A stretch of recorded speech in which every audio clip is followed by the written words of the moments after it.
Bien, ahora vamos a ver el tema 7.2 características de la redacción de la frase corta y la frase larga. ¿Cuándo sucede este tipo de caso? Como cuando hacemos el uso excesivo del punto y seguido. Es decir, el tema que estamos checando sobre frases cortas y largas se denota por el punto y el coma. El uso de la monotonía consiguiente a este modo de escribir las frases breves es más fácil de conseguir que la frase larga, pero en el periodo amplio, si no se maneja muy bien, degenera en el periodo ampuloso oratorio. ¿Verdad que estas oraciones independientes pueden separarse unas de otras con un punto, pero no conviene abusar del procedimiento porque se pierde la necesaria trabazón entre una frase corta y una larga, lo diríamos ahí? El problema que estriba en frases largas y cortas es el problema de la conexión de ideas, como lo dicen la parte inicial, ¿sí? Entonces, este sentido que tú le das a una frase larga y corta conlleva el uso de signos de puntuación que le dan propiamente sentido al párrafo y al final al documento y a la información. Entonces, a veces un párrafo en el que abundan los puntos pierde unidad y hasta sentido. Si yo hago uso excesivo de los puntos y seguido, puntos y aparte, también estoy cometiendo un error en la situación de querer darme a entender con una frase larga o con una frase corta. Y sobre todo resulta cacofónico, desagradable al oído. Y Baroja son escritores españoles, son escritores españoles que imponen nuestras letras a principios del siglo, periodo corto, rompiendo con la ampulosidad retórica decimónica. Por todo modo de hacer literario engendra pronto el periodo corto, rompiendo con la ampulosidad retórica. Pero todo modo de hacer literario engendra pronto el abuso desgraciado de nuestros limitadores, porque ellos serán nuestros defectos. Aquí es un ejemplo de un texto que te presentan, ¿sí? Y te dicen que lo analices. Los imitadores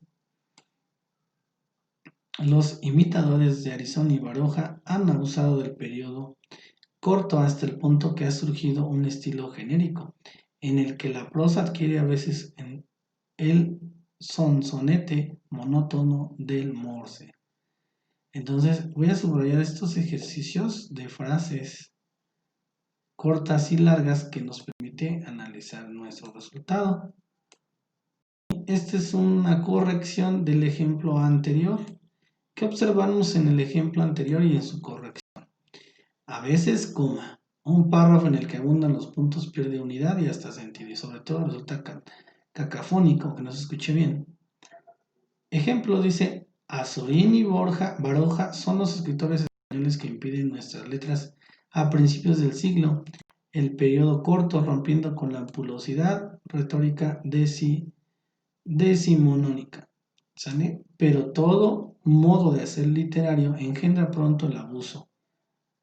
Hay un abuso cuando está la frase desgraciados de nuestros imitadores, porque de ellos serán nuestros defectos, dijo Benavente.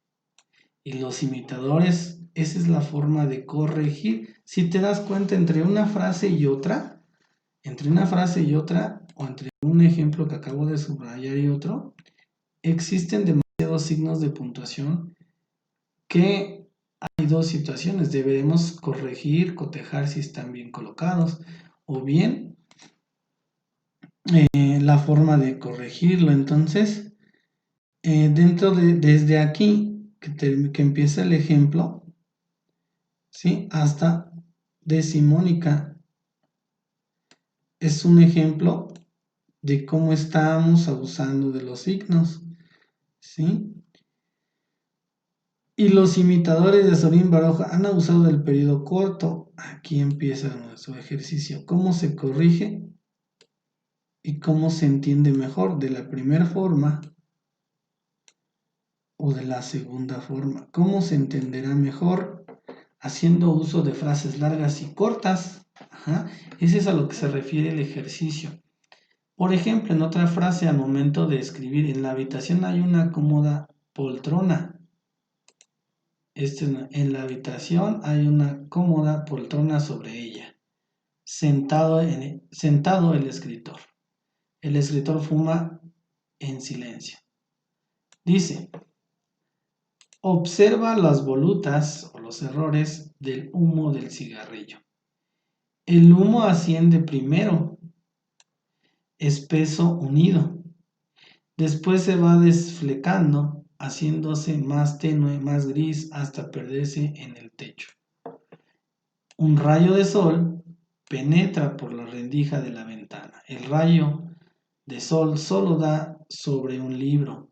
El libro está abierto sobre la mesa. Su autor es Dostoyevsky. He aquí a continuación otra paradoja azorinesca. ¿Sí? Todo esto que subrayo en amarillo es un ejemplo de un error. Al querer tener ideas cortas y largas, estamos cometiendo errores. Cuando hay frases largas, ¿qué signos de puntuación se utilizan? Cuando hay frases cortas, ¿qué signos de puntuación y ortografía se utilizan? Ahí es cuando tenemos o debemos de tener en cuenta lo siguiente. ¿Sí? Otro ejemplo sobre este abuso de frases cortas, frases largas. Frases cortas cuando su debido estricto sentido necesita signos de puntuación y ortográficos. ¿Sí? Cuando son frases largas, obviamente vas a reducir la cantidad y el uso de signos ortográficos y de puntuación. Entonces, vienen muchos ejemplos en tu compendio, que es de donde tomamos estas ideas, y te presentan algunos ejercicios, ¿sí? Quiero que los tomes en cuenta y los practiquemos para verificar el uso de las frases cortas y largas. Entonces, a continuación te damos una serie de ejercicios en los que se abusa de la construcción a base de puntos. Escríbase de nuevo, suprimiendo los puntos innecesarios y procurando convertir el periodo corto en un periodo más amplio y mejor trabado. También damos unos ejercicios en los que se abusa de las conjunciones copulativas. Vuelve a escribir tales ejercicios dándoles mayor cohesión o redactándolos mejor. Bien, te presentan los ejemplos. Te dejo de tarea sobre de tu guía que los leas el ejemplo. Ejercicios, otro ejemplo. ¿Sí? ¿Cómo corregir estos dos párrafos sin abusar de la construcción a base de puntos? Esta es la idea que nos marcan, en los que se abusa la construcción a base de puntos. Están usando demasiados puntos y seguidos para el texto. Si tú observas todos estos dos ejercicios, te vas a dar cuenta que están abusando del uso del punto y seguido, o punto y aparte, etc. O de algún signo en especial que están utilizando de manera incorrecta. Estos ejercicios igual, del 1 al 7, si yo así, sin saber mucho, me doy cuenta que hay muchos puntos y seguido. A unos por el tamaño pueden ser considerados frases cortas, pero si yo lo omito y le doy otro sentido, son frases largas que son más entendibles y que no hacen uso de tantos puntos y seguido como nos los están marcando. Frases largas y frases cortas, por supuesto que tienen referencia con el uso del punto. Bien puede ser punto y aparte, punto y seguido y punto final, ¿sale? Te dejo todos estos ejercicios y me indicas cómo los corrigieras tú para darle el sentido amplio y estricto de la intención textual que tiene estos ejercicios. Sí, y por favor me los verificas en tu tarea de Classroom. Todos estos ejercicios te los dejo, por favor. Cómo corregir sin alterar la idea principal, sin alterar el orden y sin destruir la idea principal de cada uno de los ejercicios. Es un buen reto, es una forma de trabajar el tema que acabamos de verificar. Entonces, te lo dejo de tarea y en tu trabajo o tarea de Classroom te pido por favor que lo subas. Muchas gracias.